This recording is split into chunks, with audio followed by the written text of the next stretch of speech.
आता काळ पण बदललाय, मला वाटतं प्रत्येकाने काळाप्रमाणे वागायला हवं. तर मला पहिल्यापासून मी 2011 पासून हेच करते.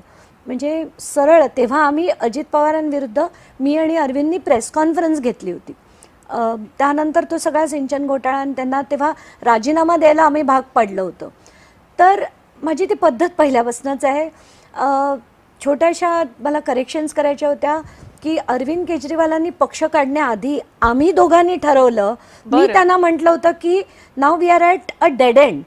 इथून आपल्याला त्यांची खुर्ची जोपर्यंत आपण हलवत नाही तोपर्यंत बदल घडणार नाही. यांना काही साक्षात्कार होईल, हे अचानकपणे बदलतील ह्याची अपेक्षाच करू नये. म्हणून मी त्यांना सुचवलं होतं की आपण पक्ष काढूया. आणि आम्ही ब्रेन चाइल्ड नाही, माझं पण नाहीये. आमच्या बरोबर माझा एक कार्यकर्ता आहे भरत सरावडे नावाचा. आम्ही असं एकत्र बसून डिस्कस करायचो. तर त्याची ती कल्पना होती की नाही आपण काढायलाच हवा. आणि मी ते मांडलं त्यांच्या पुढे आणि आमचं खूप डिस्कशन झालं. अण्णांचा विरोध होता त्याला? अण्णांना तोपर्यंत आम्ही काही बोललोच नव्हतो. आम्ही जेव्हा पूर्ण हे जेव्हा ठरवलं तेव्हा मला अजूनही आठवतंय की सगळे आम्ही फाउंडर मेंबर्स आहोत आपचे. असं नाही की बाबा मी त्या पक्षात होते, आम्ही तो स्थापन केला.